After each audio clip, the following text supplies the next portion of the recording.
Ce soir-là, la lumière s'éteignit à nouveau dans l'entrée, mais la petite caméra au-dessus de l'interphone continuait de clignoter en rouge, comme un œil qui ne sait pas se fermer.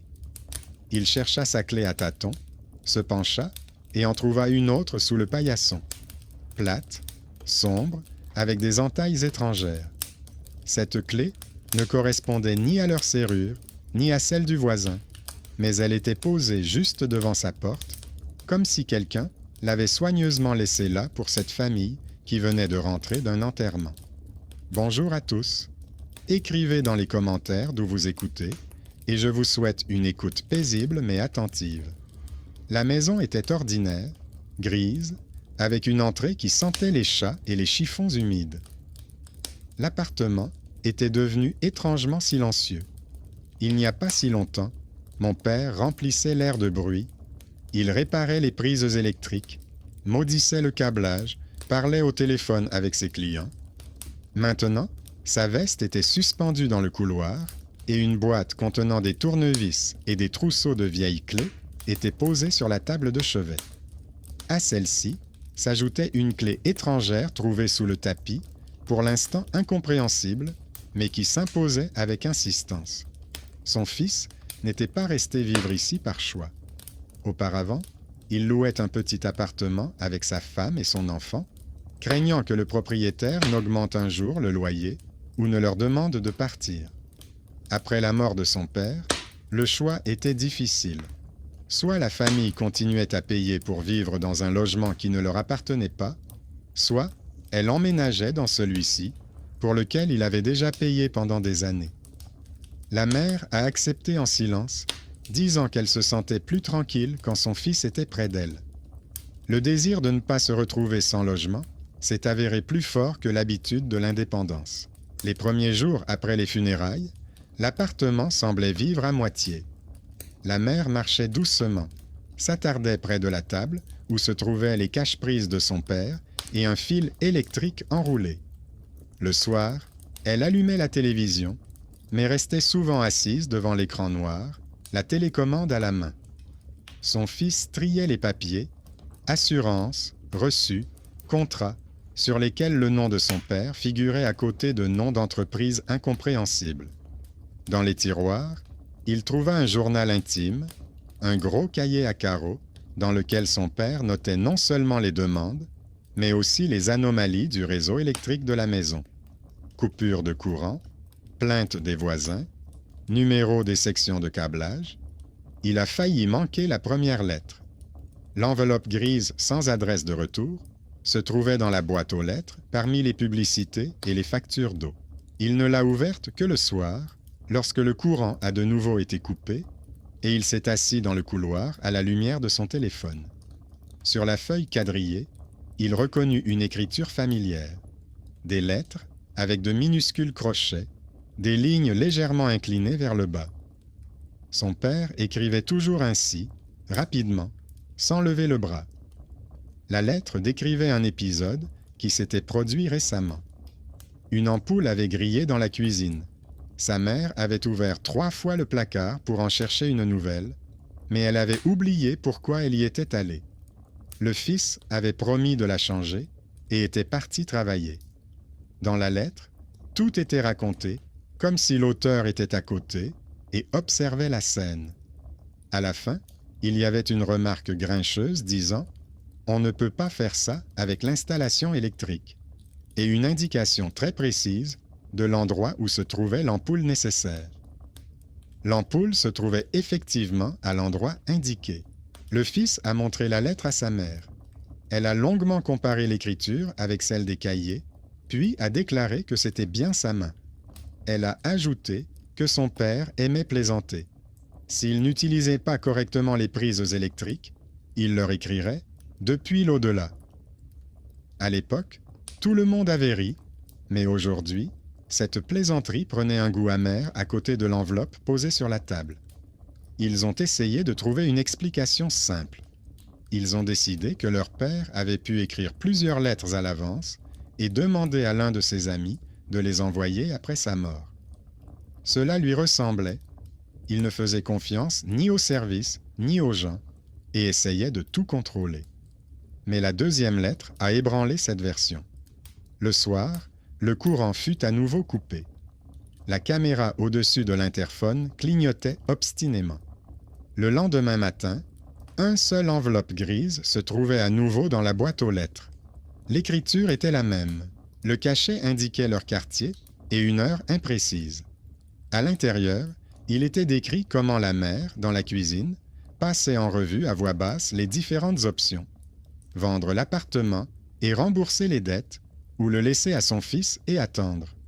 Ses propres mots d'irritation étaient également rapportés lorsqu'il s'était énervé contre elle à cause des frais funéraires.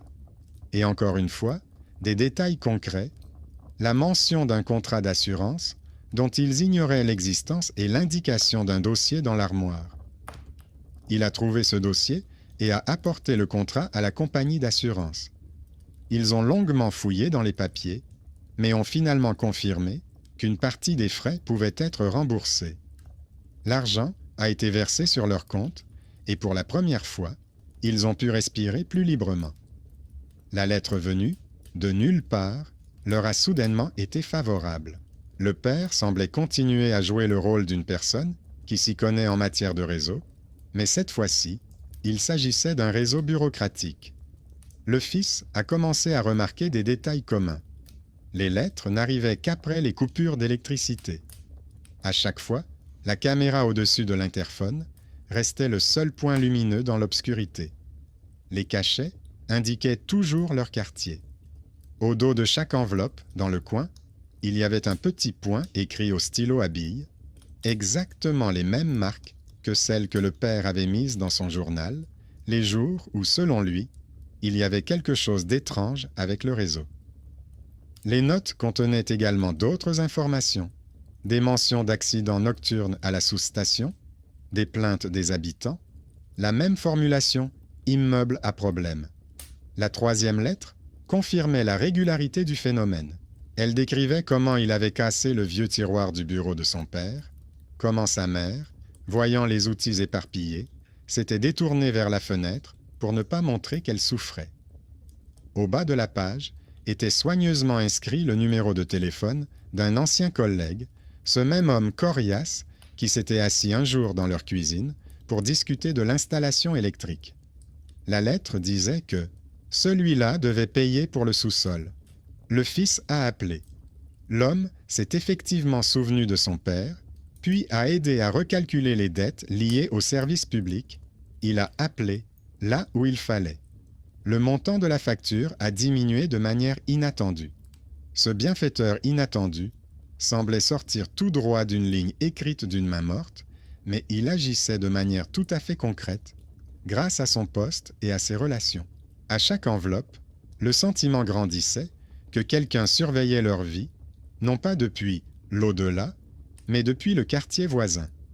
Quelqu'un qui connaissait leur maison, leurs habitudes, leurs dettes, leurs points faibles, qui utilisait l'écriture de leur père, ses blagues, son ancien réseau de contacts et même les coupures d'électricité. Le mystère ne tenait qu'à une seule chose. Leur père était enterré, mais les lettres continuaient d'arriver et de toucher exactement là où cela leur faisait le plus mal et où ils en avaient le plus besoin. La clé étrangère trouvée sous le paillasson était restée tout ce temps dans sa table de chevet, parmi les outils de son père. Il avait essayé plusieurs fois de l'utiliser pour ouvrir les serrures de l'appartement, du sous-sol et du débarras en bas. Il ne convenait nulle part. Sur le côté de la clé était gravée une lettre à peine visible, semblable à celle que son père utilisait pour marquer sur ses schémas les portes gauche et les étranges serrures du sous-sol. Cette clé semblait être un autre élément d'un jeu étranger, un objet qui semblait pouvoir être utilisé, mais dont on ne savait pas encore où il devait s'insérer.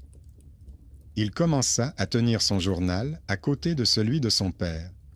Il notait les jours de coupure, les moments où la caméra clignotait particulièrement souvent, le numéro de la lettre, le sujet dont ils avaient parlé à la maison la veille.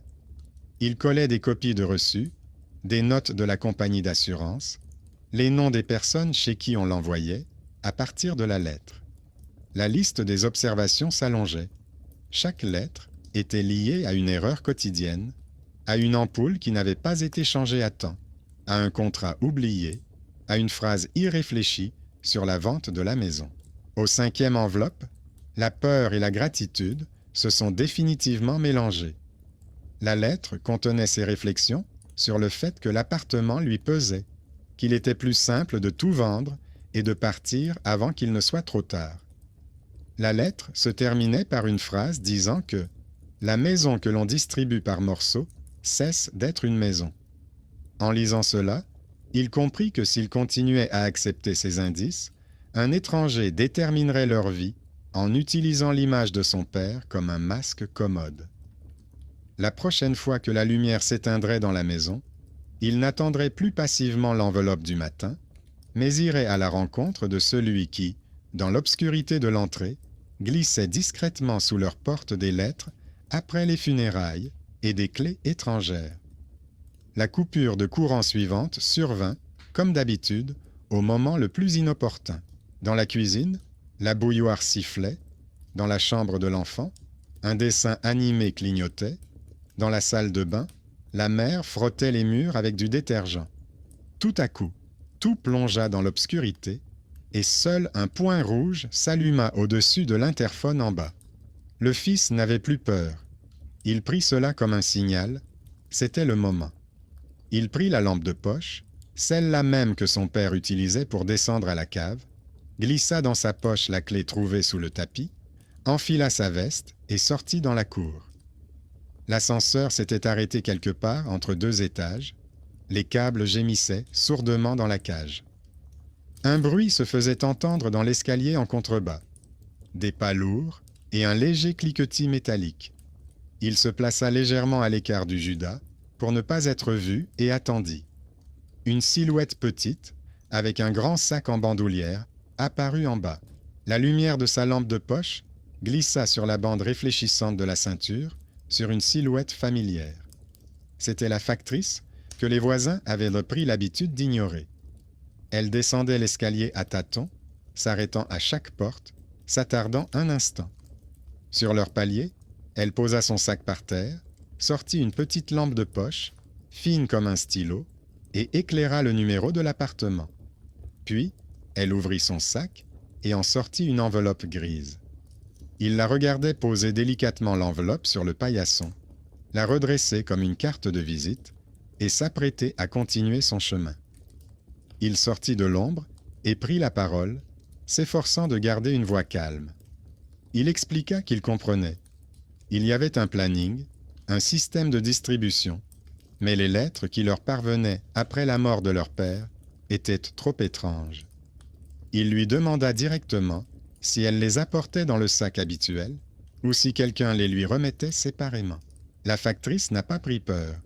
Elle a soupiré et a dit que les enveloppes sans adresse de retour et avec un timbre spécial lui étaient remises par sa supérieure séparément de la pile commune. Chaque enveloppe de ce type est marquée dans le journal comme « à remettre en main propre dans la boîte aux lettres ». Elle-même ne lit pas les lettres et n'en a d'ailleurs pas le droit, mais elle remarque que l'adresse est toujours la même et qu'elle n'arrive qu'après les coupures de courant nocturne. Elle a ajouté que le père les aidait souvent avec le tableau électrique lorsque l'éclairage de l'entrée ne fonctionnait pas et que la responsable parlait de lui comme d'une personne qui tient tout l'immeuble sur sa parole. La postière pensait qu'il s'agissait d'une sorte de dernière demande de sa part, envoyée par la poste. Il a demandé s'il pouvait consulter le journal. Elle a hésité, a dit qu'elle n'était pas sûre, mais a finalement avoué qu'elle éprouvait depuis longtemps un sentiment étrange lorsqu'elle transportait ses enveloppes. Un jour, elle avait demandé à sa supérieure qui les envoyait. Celle-ci avait répondu, par ordre interne, depuis le centre, et lui avait montré une impression signée par une personne qu'il ne connaissait pas. Le nom figurant sur le document lui était familier. C'était le nom d'un des clients de son père, à qui il avait installé gratuitement une ligne en contournant le système officiel il y a de nombreuses années, lorsque celui-ci ne pouvait pas attendre le raccordement officiel. Dans son journal, il avait noté J'ai aidé, mais je ne me sens pas très bien. J'ai promis que je serais redevable. » Cette vieille note lui revint à l'esprit comme une encre. Le lien caché, qu'il avait oublié depuis longtemps, se prolongeait désormais jusqu'à leur boîte aux lettres. Ce « je te serai redevable » s'était soudainement transformé en une personne qui, profitant de sa position officielle, envoyait par la poste des lettres écrites d'une autre main. Le motif était incompréhensible, mais le schéma devenait un peu moins mystique. Il y a un fonctionnaire spécifique dans le système postal qui se souvient de sa dette envers le père et décide d'aider sa famille sans leur demander si elle en a besoin ou non.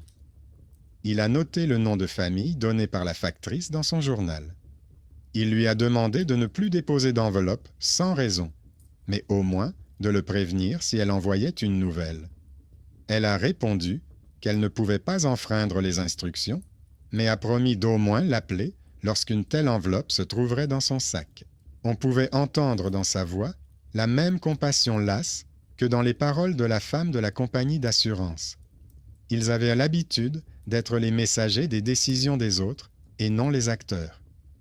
De retour à son appartement, il ouvrit la nouvelle enveloppe juste devant la porte. À l'intérieur, il n'y avait plus le récit de la journée écoulée, mais presque une transcription de sa conversation avec la factrice.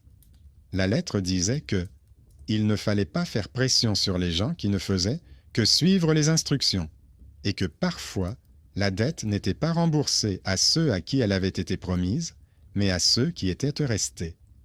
Au bas de la page, figurait à nouveau le nom du commanditaire et l'indication « Cave, vieille porte près du panneau ». Cette phrase m'a fait penser à cette lettre, à peine visible sur la clé et au schéma de mon père. Sur l'une des pages du journal, il y avait effectivement un schéma de leur cave avec une annotation près d'une porte que mon fils n'avait jamais remarquée. Sur le dessin, la porte était marquée d'une lettre correspondant à celle inscrite sur la clé. Son père avait ajouté en commentaire « Il y a là une serrure étrange qui ne vient pas de la gérance de l'immeuble. » Le sous-sol de leur maison était ordinaire. Sol en béton, tuyaux, toile d'araignée, odeur d'humidité. Les locataires y descendaient rarement, sauf pour y entreposer des planches en trop ou aller chercher des conserves dans les vieux garde-manger. Mon père s'y rendait comme à son travail. Il savait à quoi servait chaque robinet, où les tuyaux pouvaient fuir, quels fils il valait mieux ne pas toucher. Son fils se souvient être descendu plusieurs fois avec lui lorsqu'il était enfant, mais il avait peur et demandait rapidement à remonter. Maintenant, il devait descendre seul. Il prit une lampe de poche, une clé, un cahier avec les schémas de son père, et dit à sa mère qu'il allait regarder les tuyaux pour qu'elle ne s'inquiète pas.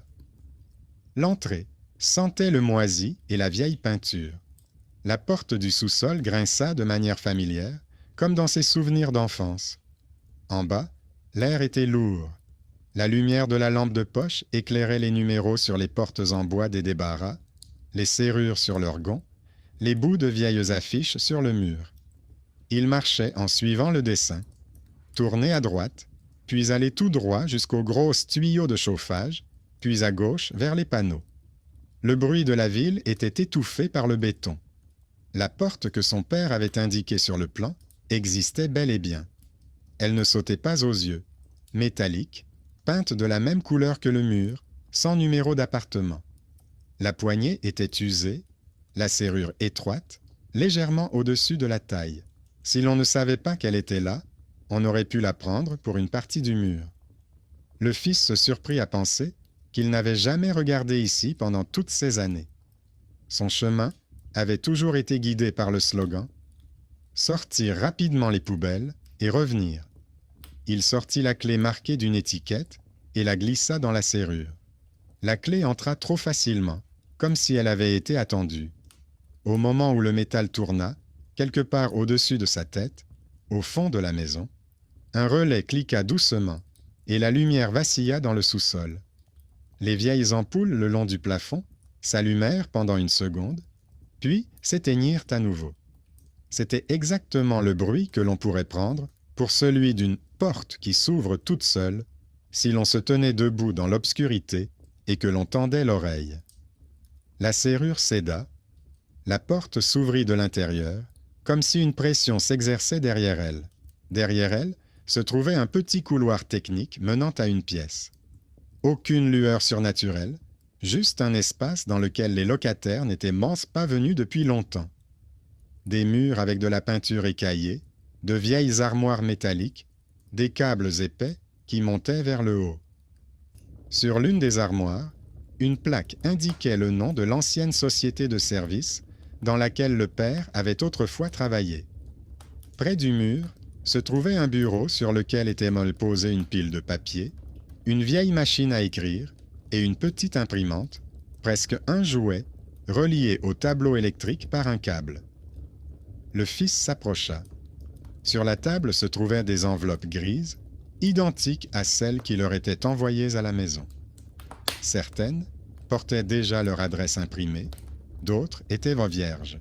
À côté, plusieurs feuilles quadrillées comportaient des lignes d'entraînement où les lettres D et T se répétaient des dizaines de fois, comme si quelqu'un essayait de reproduire une écriture. Au mur était accroché un tableau avec des reçus, des contrats virtuels, des extraits de son journal intime, des copies de pages qu'il n'avait jamais emportées nulle part. Parmi eux, une impression avec le logo de la poste et le nom de la personne qui devait pour le sous-sol. La pièce ressemblait à une étrange archive et en même temps à un endroit où quelqu'un avait construit le scénario de leur vie en choisissant les mots, les papiers et les prétextes nécessaires. Il était clair que ce n'était pas un fantôme qui avait travaillé ici, mais une personne ayant accès au sous-sol, à Internet et apparemment à une partie des notes de son père. Quelqu'un qui avait utilisé son écriture comme un instrument d'influence. Dans un coin se trouvait une petite caméra de surveillance dirigée vers la table. Le voyant d'enregistrement clignotait. Il la souleva, regarda sous le boîtier et vit un autocollant avec le numéro d'inventaire de l'organisme de maintenance. De son vivant, son père disait souvent qu'il y avait des caméras dans la maison, mais que personne ne les remarquait. À l'époque, cela semblait être une blague, mais aujourd'hui, ces mots prenaient un tout autre sens. Il éteignit la caméra, mais ne brisa rien. Il comprenait que chaque geste ici pouvait faire partie du rapport de quelqu'un. Au lieu de cela, il a sorti son téléphone et a pris des photos de la table, des enveloppes, de la plaque, des copies de ses notes. C'était sa mini-enquête. Pas d'écrit dans le noir, mais la constatation de ce qui se cachait réellement derrière les lettres. Quand il est remonté, la lumière dans l'entrée était déjà allumée. Il y avait une autre enveloppe dans la boîte aux lettres, bien que la factrice, selon ses dires, ne soit pas encore passée. Il l'a ouverte directement dans le couloir. À l'intérieur, il n'y avait qu'une seule phrase, écrite d'une main assurée. « Ne te mêle pas de ce que tu ne peux pas supporter. » En dessous, il y avait un dessin précis de la cave où il venait de se trouver. Il comprit qu'il n'avait plus affaire à la voix de son père. C'était la voix d'un inconnu qui avait appris trop vite à imiter non seulement l'écriture, mais aussi les habitudes. La question « qui exactement et pourquoi ?» devint le centre de sa vie. Et pire encore, cet inconnu savait manifestement qu'il avait déjà trouvé la pièce avec les lettres. Après la cave, il resta assis plusieurs heures dans la cuisine, dans la pénombre, à écouter l'air circuler dans les radiateurs. Sa mère s'était couchée tôt, sa sœur était partie à la résidence universitaire, l'appartement était devenu transparent, comme un décor. Ses pensées revenaient sans cesse à la table de la salle technique, aux lignes d'entraînement, aux copies de ses notes sur le mur. Il avait l'impression que quelqu'un d'autre avait préparé le scénario de leur malheur en utilisant tout ce que son père avait laissé derrière lui, son écriture, ses schémas, ses dettes non remboursées. Le matin, il comprit que la découverte dans la cave ne serait pas la seule. Sous la table de cette pièce, il remarqua une boîte en plastique avec l'autocollant d'une agence de service et une abréviation familière. Dans son journal, son père avait plusieurs fois critiqué cette entreprise et à côté de son nom, Il avait soigneusement inscrit le nom de la personne qui serait responsable de la cave. Ce nom apparaissait désormais dans des lettres, dans les registres postaux et dans ses propres inquiétudes. Il y avait trop de coïncidences pour que tout cela soit le fruit du hasard. Il rassembla dans un dossier les photos imprimées de la cave, les copies des enveloppes, la feuille avec les lettres d'entraînement, et se rendit au bureau de la société de gestion. L'endroit était aussi morne que n'importe quel autre lieu de ce genre. Des chaises en plastique, des vitres sales, une file d'attente de retraités avec leurs quittances. Derrière la vitre, des opératrices passaient leur temps à basculer entre les écrans et les registres papier. On l'a appelé à la fenêtre et il a calmement expliqué qu'il avait découvert dans le sous-sol de l'immeuble une pièce fermée contenant du matériel et des documents dont personne n'avait informé les locataires. L'opératrice a d'abord répondu par une phrase toute faite sur les locaux de service. Mais lorsqu'il a donné le nom de la personne mentionnée dans les lettres et montré l'impression avec la plaque sur l'armoire, son regard a changé. Elle a dit que pour ce genre de questions, il fallait écrire une demande au directeur et lui a tendu un formulaire vierge. Ses mains ont tremblé, mais il a quand même commencé à remplir le formulaire.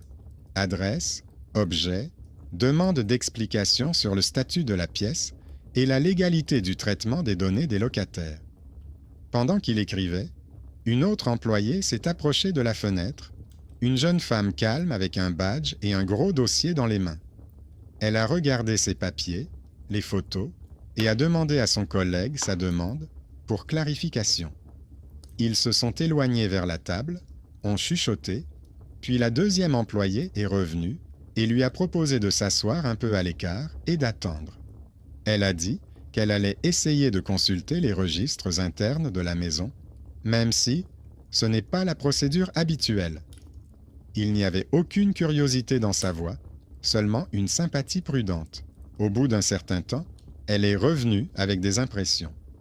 Il y avait des lignes provenant de la base interne, des informations sur le raccordement de l'interphone, des caméras, des lignes d'urgence.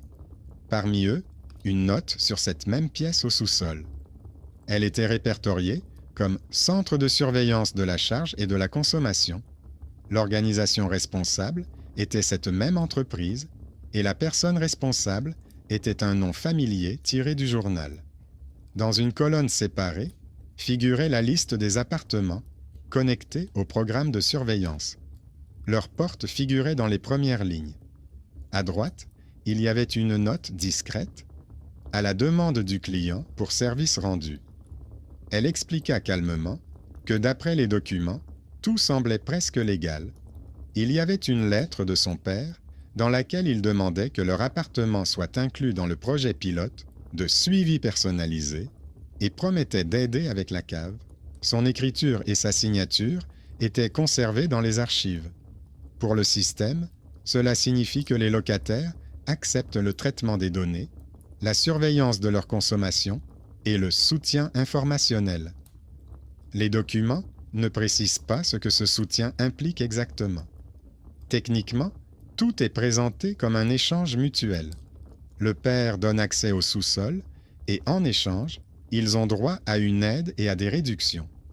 L'employé a lu ces lignes avec le même dégoût que lui.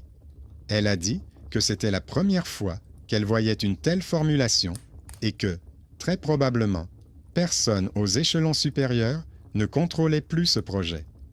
Le responsable avait changé, mais la mention était restée dans la base de données. Cependant, le nom de la personne responsable du sous-sol n'était barré nulle part. Elle a proposé de lui faire des copies de ces pages pour ses archives personnelles, en précisant qu'officiellement, elles étaient à usage interne. Ce n'était pas un soutien bruyant, mais un geste discret, presque invisible. La personne qui passe son temps au téléphone et saisit des chiffres dans des tableaux s'est avérée être, contre toute attente, celle qui fait réellement bouger les choses. Sa capacité à s'y retrouver dans l'ancien programme, à trouver les lignes nécessaires, à imprimer ce qui reste généralement caché, est devenue plus importante que le poste de celui qui signait autrefois les contrats. Sur le chemin du retour, il repassait mentalement ce qu'il avait vu. il s'avéra que la voix du père, mythologique, reposait sur des bases tout à fait matérielles, une vieille lettre signée, un boîtier technique dans la cave, une caméra braquée sur le bureau, l'accès aux copies de son journal intime et de ses reçus, un employé attentif ayant le droit d'entrer dans la cave et une connaissance de la poste capable de distribuer des enveloppes adressées. Tout cela était relié par une seule personne qui avait autrefois reçu une faveur de son père pour le sous-sol. Maintenant, cette dette se transformait en une étrange forme de tutelle sur la famille. À la maison, la mère tenait déjà une nouvelle enveloppe dans sa main. Le courant avait été coupé à nouveau pendant la journée, et elle, entendant des pas dans l'entrée, jeta immédiatement un coup d'œil dans la boîte aux lettres. Sur la table se trouvait le familier carré de papier gris. La mère demanda qu'on lui lise à haute voix, car elle avait toujours du mal à déchiffrer l'écriture de son mari, surtout maintenant que ses mains tremblaient légèrement. Son fils lut qu'elle avait passé toute la journée à épousseter sa veste dans le couloir, que sa sœur avait appelé pour dire qu'elle ne voulait pas venir dans cet appartement parce qu'il y avait trop de ses affaires. À la fin, l'auteur réitérait qu'il était impossible de vendre le logement. Il se surprit à ne pas pouvoir dire à sa mère que ces mots n'avaient pas été écrits par son mari, mais par une main étrangère dans la cave ou dans un bureau quelconque. Pour elle, ces feuilles étaient la dernière forme de présence. Elle ne croyait pas au miracle, mais elle conservait soigneusement les lettres, les rangeant dans un dossier séparé qu'elle plaçait à côté de son journal intime. La supercherie, orchestrée dans un but de contrôle ou même d'aide sincère mais étrange, lui semblait être un lien réel avec un homme qui n'était plus là. Le soir, il ressortit ses notes. Il recopia dans son journal tous les noms, numéros de bureau, références aux directives internes. Il établit un schéma: cave, société de service, responsable de la cave, poste, leur boîte aux lettres, sa famille. Plus il dessinait des flèches, plus il devenait clair qu'il se trouvait dans une expérience invisible visant à contrôler la vie d'autrui à travers la lumière, les reçus et les lettres du défunt. Tout cela reposait sur le fait qu'un jour, son père avait décidé de gagner du temps, de contourner la bureaucratie et de prendre en charge un sous-sol semi-officiel. Il aurait pu faire semblant de ne rien comprendre et continuer à profiter des fruits de cette étrange tutelle. Recalcul, conseils, coups de fil utiles. Mais chaque nouvelle enveloppe ressemblait de plus en plus à une laisse plutôt qu'à une marque d'attention. Ce qui était effrayant, ce n'était pas tant que quelqu'un les surveillait, mais plutôt la facilité avec laquelle un tel système pouvait à tout moment se retourner contre eux. Au lieu d'un conseil, on leur glissait une menace, au lieu d'un contact utile, un piège. Lorsque sa mère est allée se coucher, il a sorti de la table de chevet une liasse de lettres, sa déclaration à la direction et des impressions des registres internes. Il était clair que le choix final lui incombait. Soit laisser les choses telles quelles, permettre à l'invisible bienfaiteur de continuer à s'immiscer sous les traits de son père, soit tenter de rompre le lien, sachant que cela mettrait fin à une aide précieuse. Il se souvint que, dans son enfance, son père lui avait appris à distinguer une fuite de courant normale d'une fuite dangereuse. Il disait qu'il y avait des fils qui chauffaient parce qu'ils étaient soumis à une charge et d'autres qui chauffaient parce qu'ils n'étaient pas utilisés conformément à leur destination. Dans le premier cas, le système pouvait être renforcé. Dans le second, il valait mieux tout éteindre, même si cela entraînait une coupure de courant temporaire. À présent, leur vie ressemblait précisément à la deuxième option. Le plan était simple et brut. Un des soirs suivants, lorsque l'électricité devait à nouveau être coupée selon le calendrier, il avait l'intention de redescendre au sous-sol. Couper l'alimentation électrique de la pièce où les lettres étaient rédigées et imprimées, faire des copies de leur contenu et en même temps lancer la procédure officielle par l'intermédiaire de la direction et du service postal. Ainsi, ceux qui avaient l'habitude d'agir discrètement n'auraient plus ni les moyens techniques, ni le droit de faire semblant que rien ne se passait. L'idée qu'il y avait quelque part, de l'autre côté du système, une personne qui était déjà au courant de son geste, ne le quittait pas. Mais désormais, il n'avait plus seulement des craintes et des suppositions, il avait aussi des documents, des schémas et une aide modeste, mais très précieuse, de la part de ceux que personne ne remarque habituellement. C'est précisément cela qui lui donnait confiance. Le jeu des autres repose toujours sur le silence. Dès que quelqu'un commence à montrer soigneusement, de manière professionnelle, des documents et à appeler les choses par leur nom, toute légende sur les lettres, après les funérailles, commence à ressembler non pas à un miracle, mais à une intervention très personnelle de quelqu'un.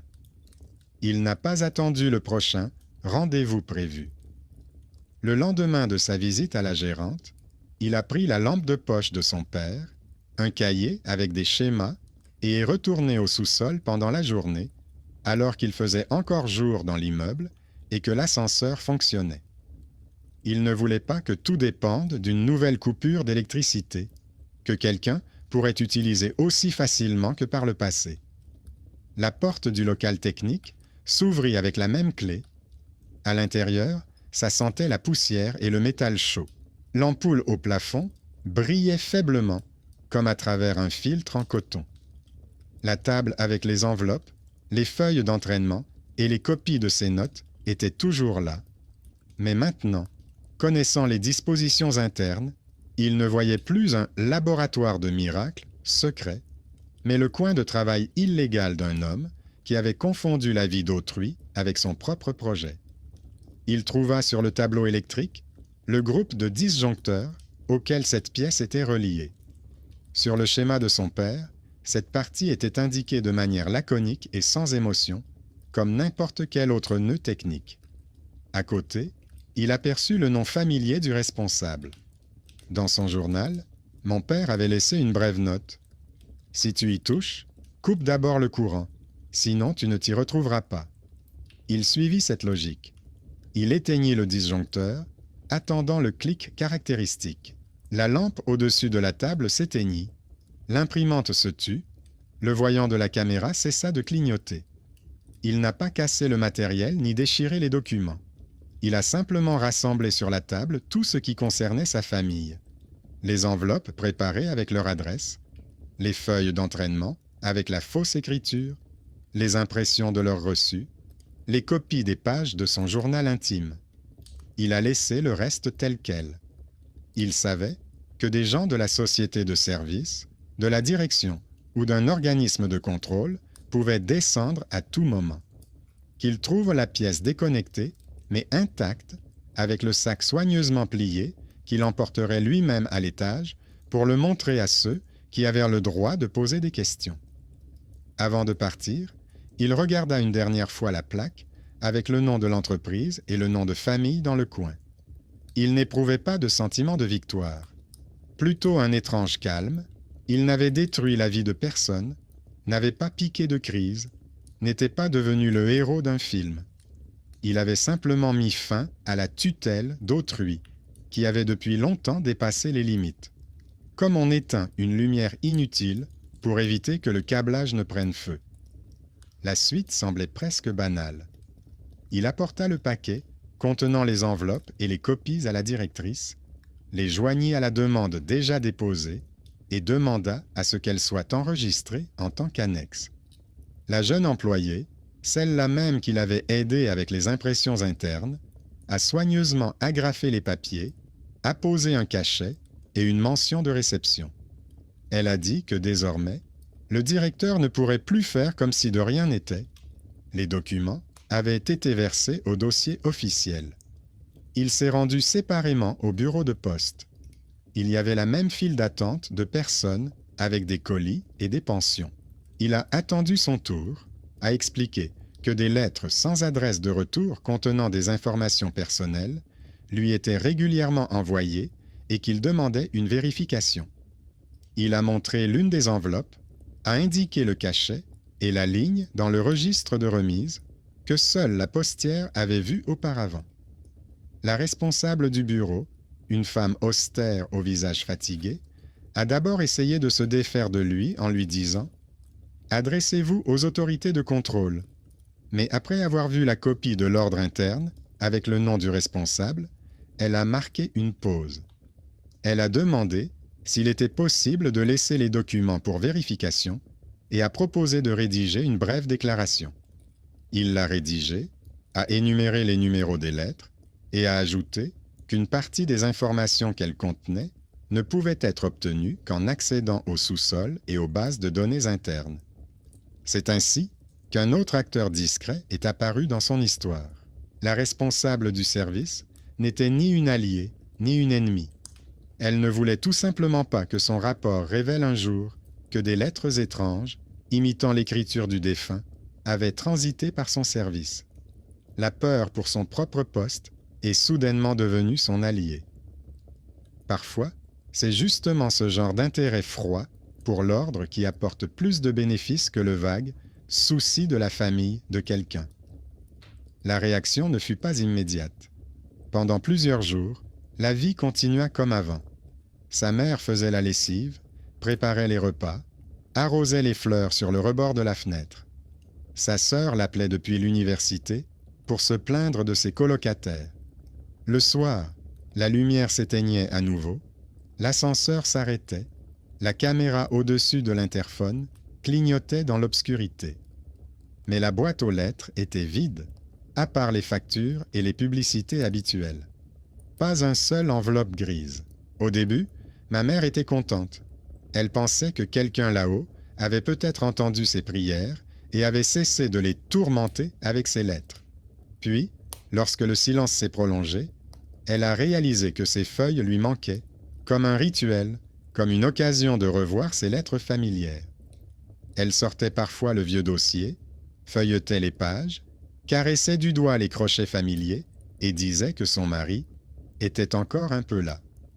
En la regardant, son fils ressentait un pincement de culpabilité, car il ne voyait plus dans ses feuilles qu'un jeu malsain d'étrangers se livrant à un fantôme aux relations utiles.